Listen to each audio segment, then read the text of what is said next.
Colorado Springs' #1 car show by default. This is Automotive ADHD. And this is Automotive ADHD as a bonus. You are listening to a bonus episode, podcast only. If you're listening on the podcast, you should feel special. You're getting something extra that the folks on the radio aren't getting. I almost feel like I'm kind of cutting them short. I almost feel bad for my radio listeners, but then I remember they can always, come to the podcast here, obviously. So, but hey, thanks for joining us on this Automotive ADHD bonus. I have across the toolbox from me just after the show, Brian. We were talking on the show about EVs, about the electric systems and stuff with the Volvos and things like that. But now this is a little more free-flowing, and we could talk about something entirely different that I know you have been wanting to talk about for a while, which is the world of standalone ECUs. You are quite skilled, in my opinion, when it comes. I know you're shaking your head there, but in my opinion, you've got quite a knowledge base when it comes to ECUs and tuning them. Definitely more than even the average technician. Most guys, I think, don't know even some of what you're doing. So, okay, with standalone ECUs, I've had this gripe with a lot of people who say, oh, I want XYZ ECU, and it's very expensive. And even though they don't need it, maybe they're just running a 4-cylinder and they're buying a $3,000 ECU. What's your opinion on that? How much ECU do you need when you're talking about standalones? I think the biggest problem in the industry for a while has been the fact that there's just this huge gap between people that do proper motorsports that has excess money to spend and isn't really concerned about cost. And then you have the person at home who wants to do something hobbyist based, something swappable, and they are either unfortunately stuck in a position where they have to haggle an OEM setup to work in a rough state of what they wanted to do poorly, or they have to go to what is a standalone and spend a ridiculous amount of money for something that will only be used about 10% of its actual capacity. Now, explain the term standalone versus piggyback. So the difference is that with a piggyback, the stock ECM is kept, and the piggyback essentially will just will basically modify the pulse width from the outputs of the ECU and the spark. Basically sits in the middle. It's like a man in the middle attack, if you want to call it, where the stock ECU is commanding a certain pulse width. The piggyback picks it up and goes, oh, we're going to modify it by this much, and then actually outputs it to the direct injectors or spark ignition directly. Okay. And so when you're talking standalone versus piggyback, I think piggybacks are falling out of favor with some builds, but I feel like for a while they've kind of gone out of favor, right? Piggybacks were often seen in the 90s and the early 2000s, but now with modern ECUs being really locked down in some cases, we're kind of seeing them come back. Have you noticed that? Yeah, I think it's what you're seeing is the fact that combustion engines, the technology to run them as far as computers go, it requires hardly any computation power. So we've had this ability to do them for so long that computers haven't really had to go any farther to do the same task. The only thing that we've seen is that the cost for the technology has just gotten profoundly cheaper. And the thing that I like now is that we've had with the new age of technology where people are able to open source build things just like a manufacturer would have been able to do, like build your own PCBs and put your own semiconductor devices on it and whatnot, and then also program it your own way at a very cheap cost. People are now able to start projects such as the Speeduino GitHub page, where we're building firmware that allows something as small and like cheap as an Arduino Mega to control a whole entire engine, which is incredible because we're talking about a $25 unit running basically anything from a 4-cylinder to an 8-cylinder. And it only gets better because these projects are grown upon in the community. They can't die because they're not owned by a conglomerate. They're not proprietary. So people can take it and, just change it in their own fashion. I mean, that's what we're seeing right now. And unfortunately, I'm of the opinion that for a lot of people that are just getting into the hobby, it's like this constant problem where someone goes, I want to work on cars. I want to make a race car. And the first thing they do is they either cosmetically change the car in a really dumb fashion, or they go straight after taking apart the motor in an effort to increase the horsepower out of a stock motor and put it back into a stock car, which is kind of bad. Well, I see so many people who say, "Oh, built motor." Okay, right. Built motor. Oh, well, yeah, we're going to do this and we're going to build the motor. Okay, well, why are you building the motor? Have you broken the motor yet? Have you exceeded the mechanical limits of the motor yet? Have you done all of these things? Maybe if you blew it up, was it not because the motor was at its mechanical limits, but because something else was wrong? That's always been the case. Typically, when someone approaches me and they want to start a project, they want me to do all this stuff, I pull back their expectations a lot. And I go, first of all, what are you really trying to accomplish? And they'll, of course, they'll always be like, I just want a race car. I want to go fast. Yeah. And it's like, okay, explain what you mean by fast. What are you expecting your car to do? What they always end up doing is they set their expectations so high that they're going to build this crazy motor, going to put the biggest turbo they can find on it, the biggest tires they can, and then strip out the interior. And once they've done all this, they realize they've built a terrible car that they hate to drive, or it just consumes all of their money. And what really comes down to is someone just wants to tinker. Someone wants the car to be a little faster and peppier, something more enjoyable to drive, and they still want to drive as a street car. I can't count how many times someone's like, yeah, we're just going to strip out the heater box and we're going to do this and that. I'm like, okay, so what happens when it gets cold side? Are you going to... Yeah, everyone goes, oh, yeah, it's a track car. Yeah, it's stripped out interior. And then they never drive it on the track. And then they never drive it on the track. Or they might drive it on the track a little bit, but really they drive it on the street more still. And to your point, even the heater. Right, I get it with AC. AC is the first thing or to go. Or taking the window regulators out. Oh, gosh. We have a mutual friend who I'm thinking of. And that was miserable. That was terrible. There's a screwdriver holding the freaking window up.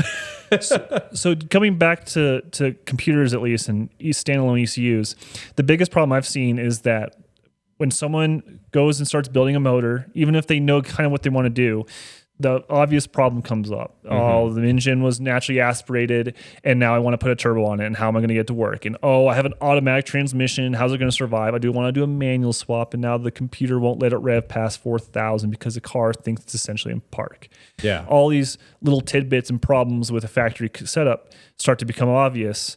And then you realize that to modify the stock ECM to handle different like boost or power strategies, such as having boost or a different cam and different fuels, all of a sudden the cost to have someone like custom tune that stock computer, because unfortunately that changes for every car. ECMs are not all the same. It's apples to oranges with every single vehicle.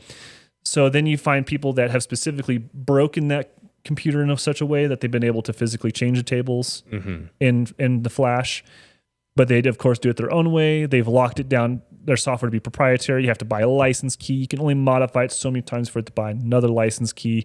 You have to buy their dongle, and et cetera, et cetera.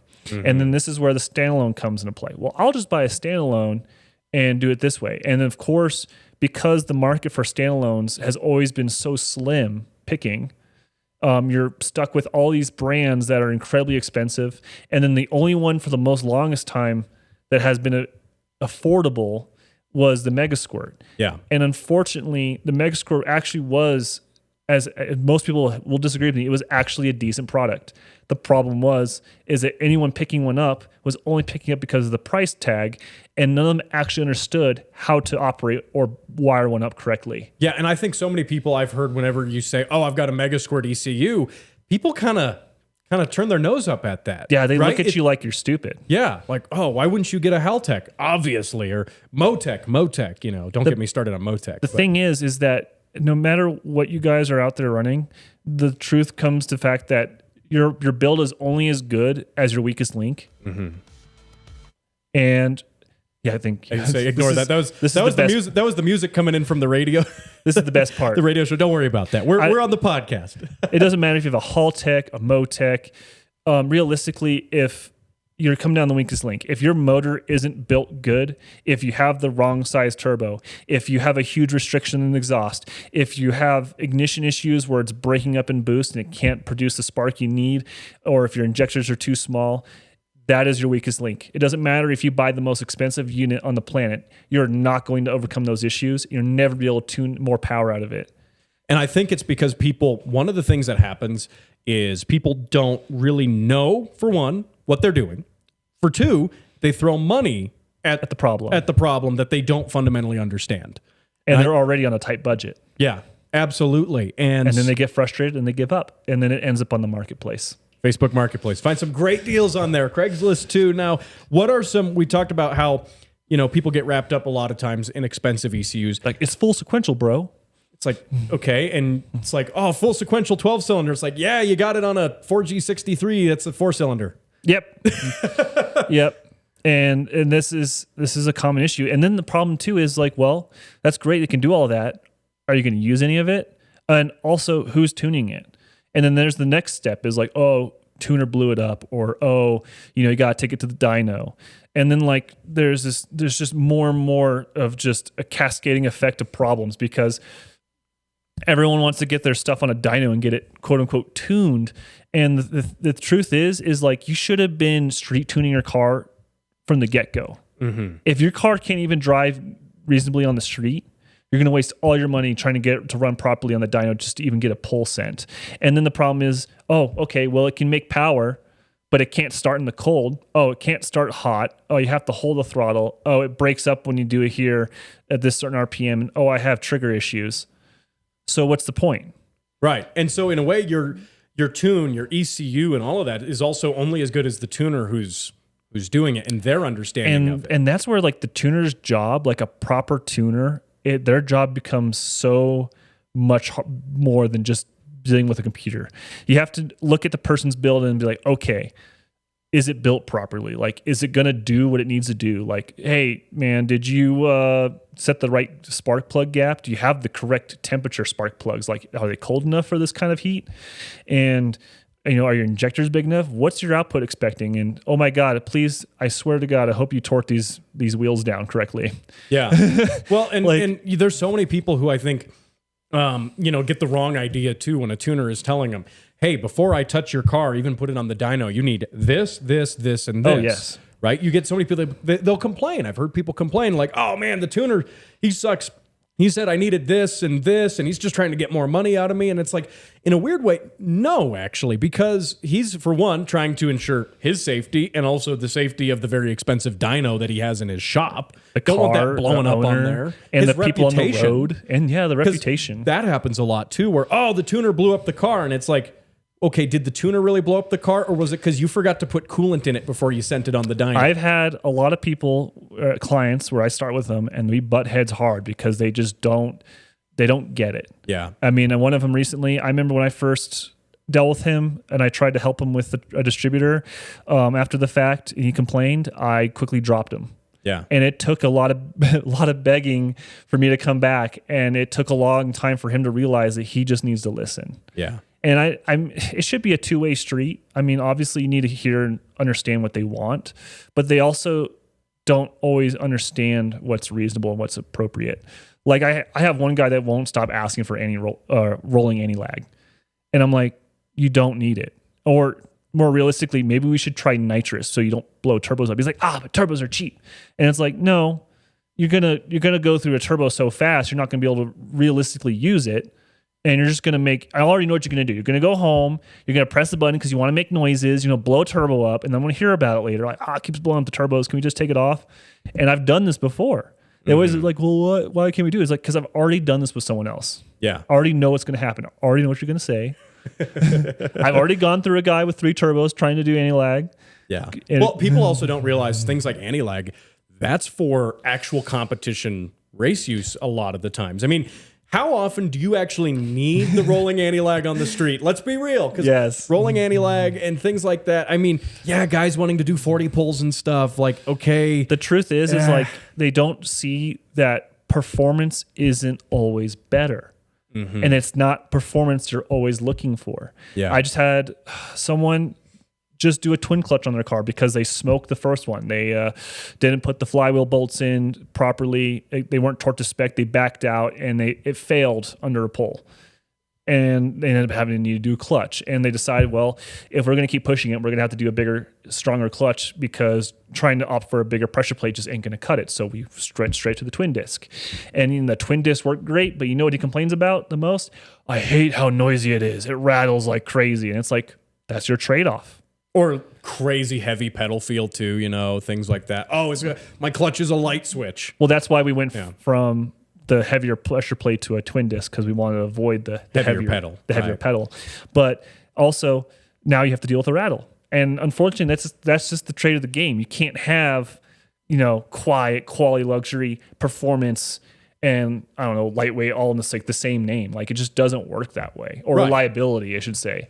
And that's where I kept saying with the rolling lag, it's like, sure, you'll be able to do rolls faster, but you're going to go through turbo so fast, it ain't going to matter. Mm-hmm. Yeah. Well, and I think it's when you have guys modifying cars, especially when they don't do it right. Like the one I'm dealing with doesn't even have water lines ran for his turbo. Like, dude, you're going to overheat the cartridge so fast, this is going to be a problem. Yeah. Well, and the thing too, I mean, people they say, I want race car, but I'm going to drive it on the street. Okay, it's too loud, it's too noisy, it's too this, it's too that. I think the problem is, and as someone who wants a race car, I like race cars. Race cars are cool. I think the problem is people let what do they say? The cart get in front of the horse, right? With this, they want a race car before they're ready to go racing. Maybe you do want a track car. They build a car way more than they can handle. Yeah. And not realizing that they don't even grow with their car. They just go straight for the biggest thing.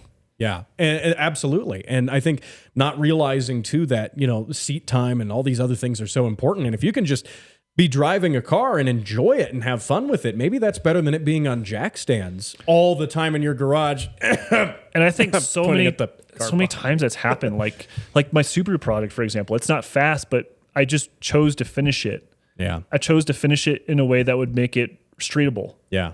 And it's been great. And now Chance is driving it, and he enjoys it. Now he wants one, and I'm like, you convinced me to buy a Subaru. Yeah, see, it's a problem when you actually have a car that does what it's supposed to do, not overbuilt, and it's just streetable. You quickly realize what you really want. You loaned me your car during a snowstorm, not because I don't have a 4-wheel drive or anything, but you know, for the lulz, and it was the most fun. I literally that weekend you loaned it to me on a Saturday. I went out on a Facebook Marketplace, and Sunday I bought one. Yep, and now you need an EZ30 swap. And now I need an EZ30 swap. So, you know, I mean, granted, you know, to the listener who's, you know, who maybe has the crazy build and stuff, some people are able to pull that off because they also have maybe an end goal in sight, building a car around an end goal that also rather find the application and then build it for the application as you're doing it instead of overbuilding. You really need to think about what you're wanting. Do you just want it to be a little bit faster? Do you want it to be just turbocharged? Or do you want it to beat someone? Are you trying to outrace somebody? And when it comes to that, then that's great, because then you know what you want. If you're just building a race car because, I don't know, I want a race car, and you don't even think about what you're going to do with it, then it just quickly becomes a money pit. Mm-hmm. And I've done that firsthand too many times myself. And it took so long to realize that, like, I'm just doing this wrong. Mm-hmm. And that's why one of my cars still doesn't run. You want to help me with that Honda that's behind you there? or my 240. And it's just nice. I've just come to realize that as a true like street tuner hobbyist, it is more about teaching people what they want, having a fantastic ability to diagnose different systems in different ways, mm-hmm. and coming up with solutions to problems. And then also just having a profound understanding of different setups. Mm-hmm. It makes a fantastic tuner. I haven't personally dealt with anyone else. And the only thing I've come to realize is that in this market, most tuners are people that are specific to a particular engine or car, because that is what they've just become used to. And the knowledge for all of this is so vast that it's really hard to ask one person to know it all. Mm-hmm. Yeah. It's not easy. And to even have the resources to do it all. Because unfortunately, just because you might have the knowledge, like I was saying earlier, some of these require you to have a specific dongle, like the Pro UFI with the CAN bus dongle for USB. It was ridiculously expensive. It was like, what, $250 just so I can use my Pro UFI with my computer? Yeah. Not to mention the Now, is that why, and I know we should wrap up soon because you got a new son at home and you got to run home to him here soon. But is that why you think people, you get guys who go, if you're looking for a tuner in whatever town you're in, and obviously if you're in a bigger city, obviously you're going to have more options. But in a medium type of place like Colorado Springs, we're not huge, but we're not small. You get lots of guys who go, oh, I only tune Haltech. I only tune AEM, right? And part of you says, well, yeah, but an engine's an engine, and you're doing the same thing with each of them. But do you think it's because of that, because of the license stuff, the software, all these hurdles? You can't expect one tuner. Yeah, like HP tuners. If I'm not mistaken, with HP tuners, you have to get like a token for every single time you want to mess with something. Wow, and that could be even just making a super tiny change, right? Yeah. Wow. It's just kind of crazy, and not to mention like with the way that the EPA is getting and all that, and like everyone saying, well, it's for off-road use only. Let's be real. We're on the podcast. We're not on the radio show. Does anyone look at off-road use and put that part on their car and go, well, I guess I can't drive it on the street anymore? No, not one person. Not one person. No. And I think the nice thing with like where I'm at is it's just nice being able to teach people what they want and how things really work, rather than having this constant like battle with people about hearsay and dumb things like, oh, the distributor is better. You make more power in the distributor than coil packs, or like, I heard you have to do this if you want to do that. And like just all this constant smoke and magic involved with something so trivial as running a motor. Yeah. And it's the same thing with like the ECUs. And I really implore anybody that's trying to start like a small project with anything to start looking at the cheap options and understand what you're really expecting and just learn about what you're trying to do. Because like they said with the Mega Squirts, the biggest problem and the reason those get such a bad rap is because no one truly understands the electronics portion of wiring a vehicle or just electronics in general. And so they're trying to buy something to build a motor that they don't even have knowledge in anyways. They're already learning about how to put a motor together. Now you're trying to learn how to wire something. You're not actually focused on it, and then when you wire it up and it goes up in smoke, you go, it's a piece of crap. Yeah. And that's not the case. You're just not doing it right. You didn't know what you needed. You did not read the fine print. Yeah. And now on that topic, Mega Squirt obviously being a more budget-friendly ECU, but as it turns out, there are more budget-friendly ECUs than Mega Squirt. And let's talk about real quick, does cheaper mean it's worse? Does more expensive mean it's better? I mean, I kind of know some of the answer here because I've got my AE86 running on a Speed Duino. I mean, it's like a $200 ECU, and it's great. It's running full sequential 4-cylinder. It's running the ITBs. It gives me just enough room to mess things up on my own and learn about it. And then I call you in the night, Brian, help me. And I think the great thing about that project is when we actually got to go out and see someone else with the same engine and a similar car chassis with the stock computer performing poorly. Yep. And yours was just night and day difference. Yeah. And the dude was so ecstatic about how well it ran, he was desperate to have one too. Yep. I gave him a ride in my car, and compared to the stock ECU, which, I mean, bear in mind, stock ECU on his car, but not running all the stock stuff. And that's the other thing too, is it doesn't, like I was saying earlier, it really doesn't matter which computer it is. It comes down to the way it's built and if it's running is your weakest link. Yeah. And in that case, we had someone with a stock computer that did not have it running appropriately. And so it seemed so far worse that it was night and day for us. We could see that our build was running so amazing because we had taken the time to figure out all the problems. We made sure the fuel was right. We made sure the spark was working correctly. The advance was right. Then we got an E85. We got our AFR dialed in, and we had our cold start and our hot start kind of figured out. Mm-hmm. Acceleration enrichment, so it ran top notch. Yeah, and then I blew some stuff up and changed things, and then you got mad. No, I'm kidding. The better way because I like tinkering with it sometimes, and then I get myself into trouble. But that's also one of the things that you can do with a standalone. And I kind of wanted to make the point too that with the hobbyist standalone stuff, it's really accessible if you are wanting to do it as not just a hobbyist. You could actually, in theory, with the setup we have, I could go be competitive with a local autocross group on it, a road racing group. Like, I don't actually need more. Just because it's hobbyist doesn't mean that, oh, well, yeah, it's a hobbyist thing, but I actually want to go racing and do stuff. It doesn't mean that that's necessarily any more worse or, different than an expensive ECU for that. Truthfully, it's like it will, if you get everything set up, it's going to work as good as your motor is built to do. Yeah. In pretty much every situation.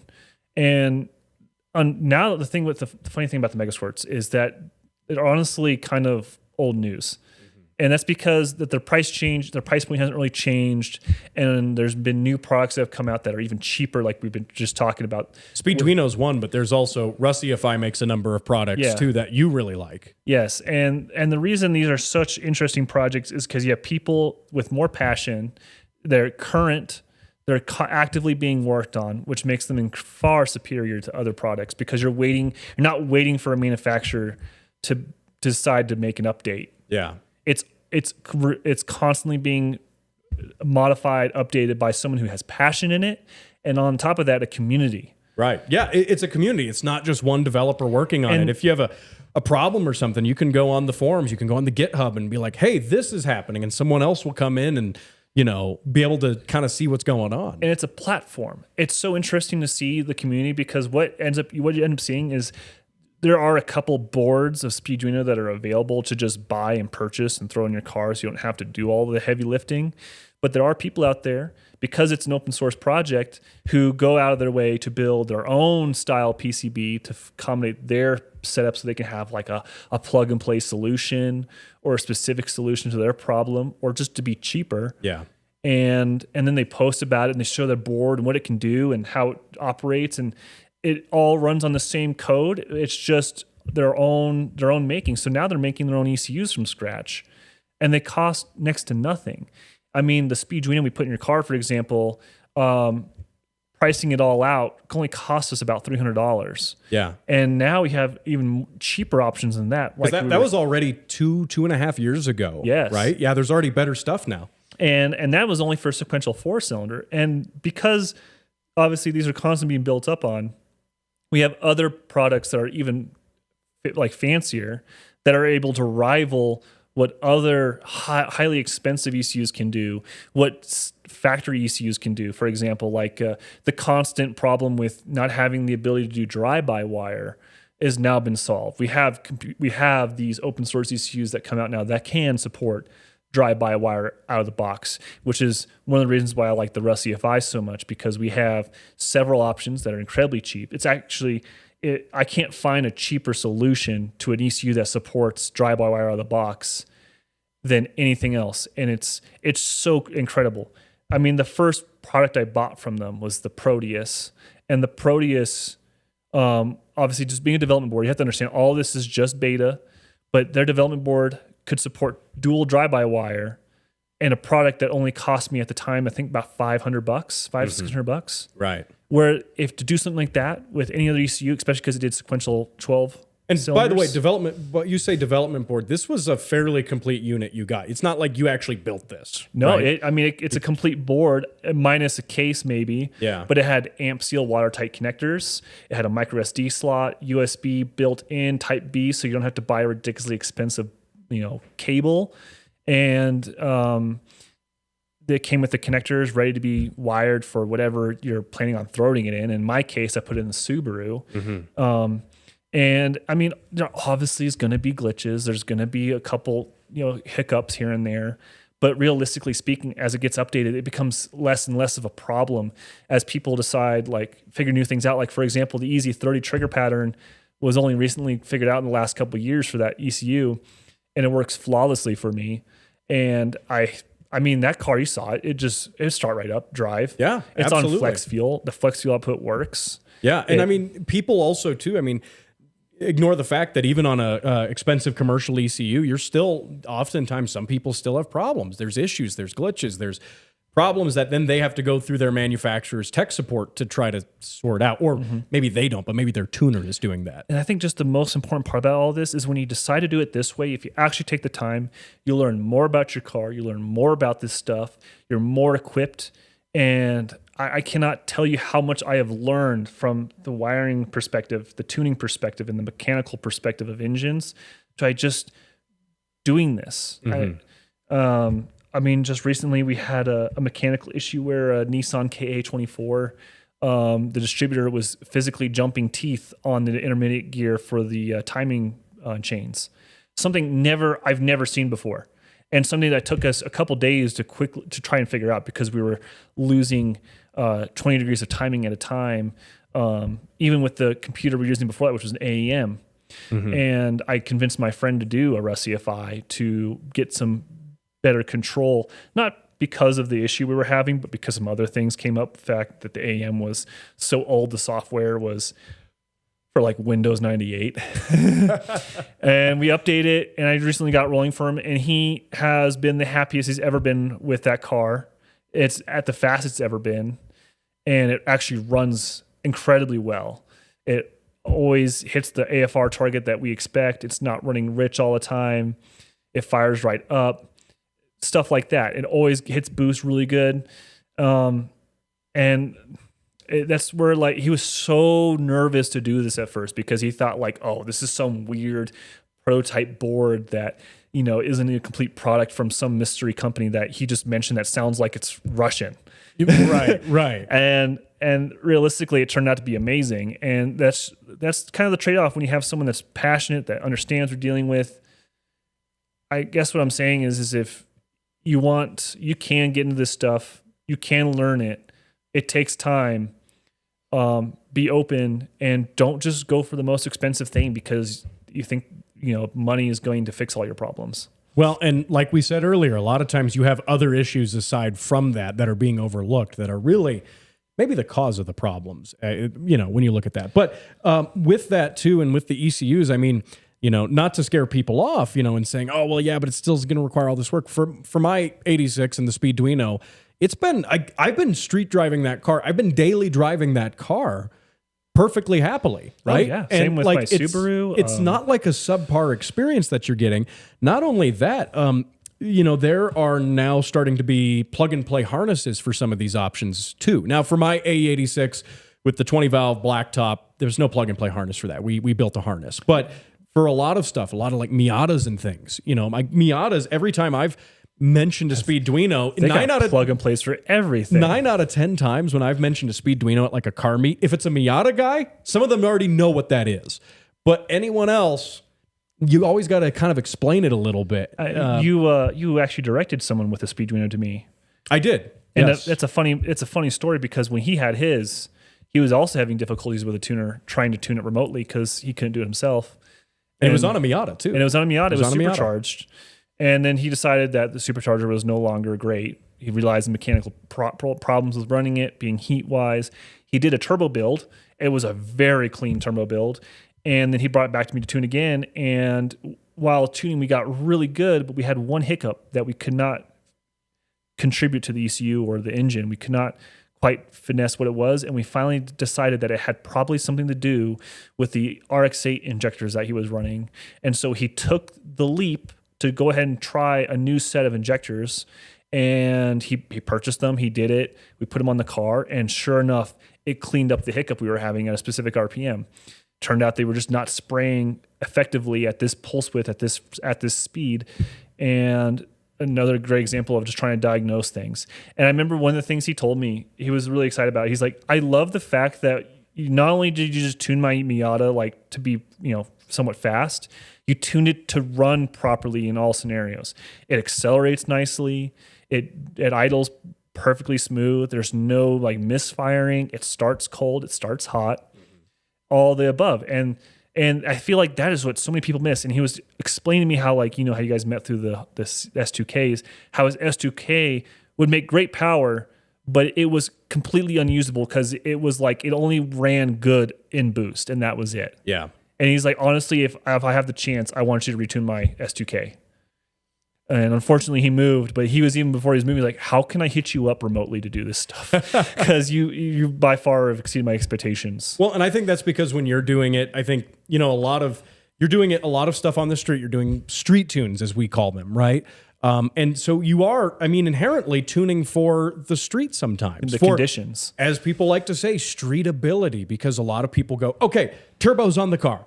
All right, great, it's good. There's a base map that came with the ECU. Okay, base maps. We'll put the base map on there, and then we'll get it on the trailer and go straight to the dyno, and then go do a couple of max power runs. Great, it's tuned at max power. They drive the car, they get it on the street, like and terrible. It sucks, right? And coming at it from the perspective where you're doing it, starting on the street and then building up from there, then being able to take it to a dyno somewhere afterwards and see, okay, what are we putting down?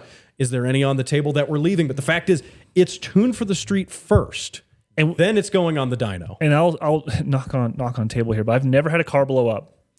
Never had a car blow up because of a tune.